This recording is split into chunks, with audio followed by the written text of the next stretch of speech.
గురుకుల విద్యార్థిని శైలజ అనే అమ్మాయి మరణించిన దాన్ని రాజకీయ లబ్ధి కోసం ఉపయోగించుకోవడానికి వాళ్ళు చేస్తున్న ప్రయత్నాల గురించి ఈ రోజు మాట్లాడడానికి మీ ముందుకు రావడం జరిగింది. రాజకీయం చేయడం కంటే మరి మీ పార్టీ తరఫున మీరు ఏం ఆదుకున్నారు? మీరు వెళ్ళి ఏదైనా ఆదుకున్నారా? మరొక కోటి రూపాయలు మరి వాళ్ళకు కాంపెన్సేషన్ ఇచ్చి రాకపోయారు ప్రేమున్న వాళ్ళైతే. ఈ హాస్టళ్లలో జరిగే వాటి వెనుక కుట్రలు కూడా మేము తొందరలోనే బయట పెడతాం.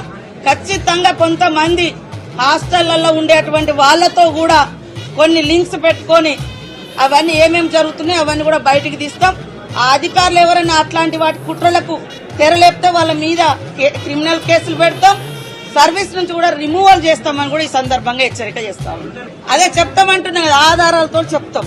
అదే వెనుక రాజకీయ పార్టీ ఉంటారు, ముంగట ఎవరో ఒకరు వాళ్ళ అన్యాయాలు వాళ్ళకి సంబంధించిన మనుషులు చెప్తాం. మాకు డౌట్స్ ఉన్నాయి.